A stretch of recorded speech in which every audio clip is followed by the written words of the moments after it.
काली नजर। माँ, माँ। अरे क्या माँ माँ कर रहा है? बकरी का बच्चा है क्या? अरे माँ, मजाक छोड़ो। मुझे फाइनली वो मेन चौराहे वाली दुकान मिल गई है।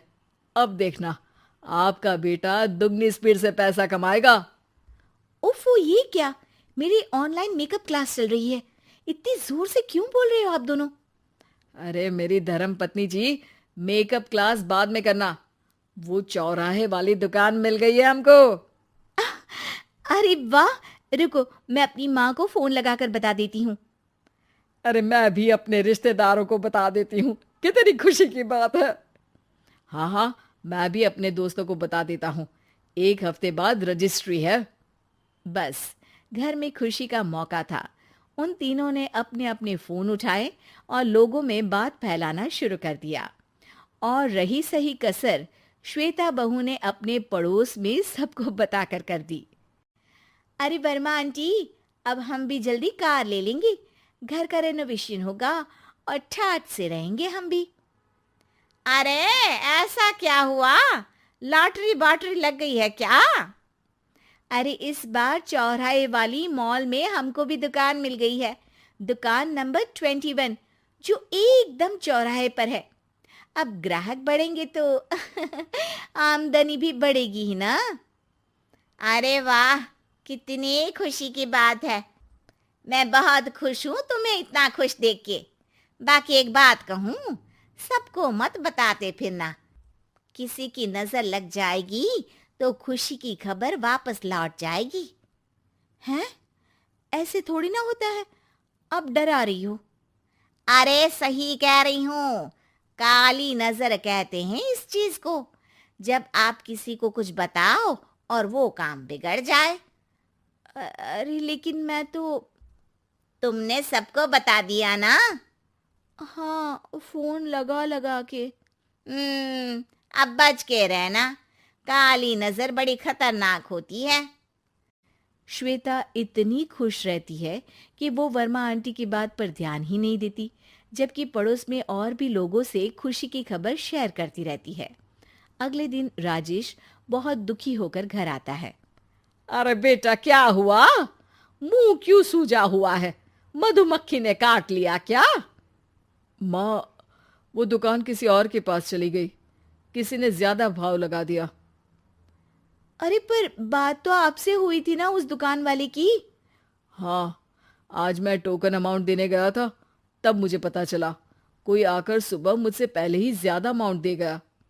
हम्म, काली नजर। क्या? क्या कहा? वर्मा आंटी ने समझाया था कि किसी को बताना मत, वरना काली नजर लग जाएगी। अच्छा, तुम्हें उनकी बात मान लेनी चाहिए थी। उनकी बात मान लेती, लेकिन उसके पहले ही सबको बता चुके थे ना हम तीनों। अरे अगली बार से ध्यान रखेंगे। कोई भी नई चीज होगी तो किसी को नहीं बताएंगे। तीनों कुछ दिन ऐसे ही रहते हैं, पर एक दिन श्वेता को एक मेल आता है। राजेश, मेरा ऑनलाइन मेकअप कोर्स कंप्लीट हो गया।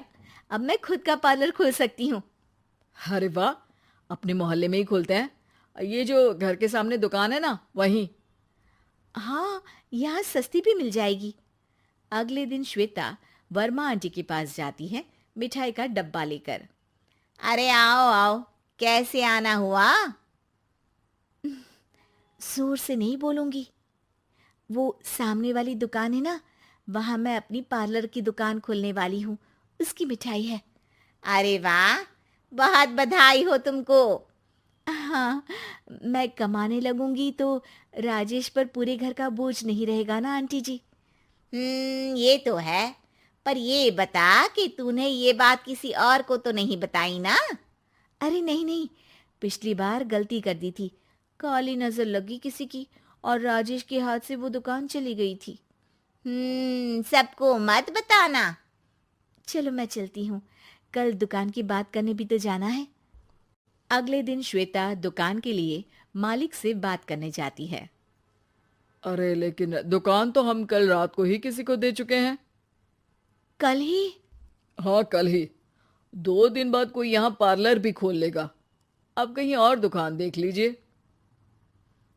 अरे पर हमको भी तो पार्लर ही खोलना था। हाँ भाई, ये एक ही दुकान है, आधी आधी तो नहीं दे सकता ना मैं। राजेश और श्वेता घर पर हताश होकर आ जाते हैं। इस बार तो किसी को बताया भी नहीं था, अब किसकी काली नजर लग सकती है। सुनो, तुमने माँ को बताया था क्या? अरे कैसी बात कर रही हो, माँ की नजर थोड़ी ना लगेगी। पक्का तुमने किसी को नहीं बताया था ना? सिर्फ वर्मा आंटी को बताया था, उन्होंने ही मुझे किसी को नहीं बताने को कहा। अरे यार, तुम भी सही हो, मेरी माँ को नहीं बताने को कह रही हो, पर वर्मा आंटी को बताना तुम्हें जरूरी लगा। अरे वर्मा आंटी ने ही तो काली नजर के बारे में बताया था ना, वो हमेशा हमारा भला ही तो चाहती हैं। मेरी माँ भी हमारा भला ही चाहती है। अरे पर चिल्ला क्यों रहे हो? बात नहीं कर सकते क्या आराम से?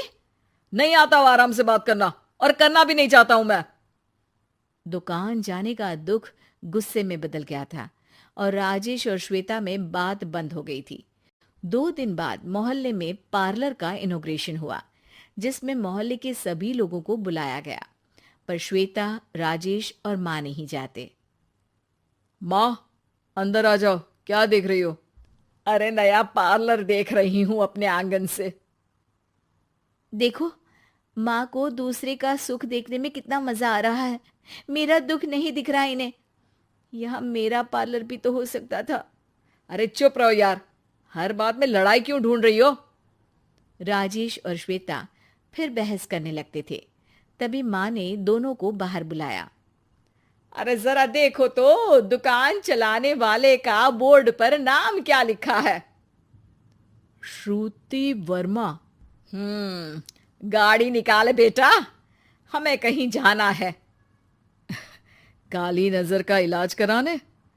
राजेश अपनी बाइक निकालता है। तीनों ट्रिपलिंग कर रहे हैं। माँ राजेश को उस मॉल वाली दुकान पर लेकर जाती है जहां राजेश अपनी दुकान खोलने वाला था। यही दुकान लेना चाहता था ना तू?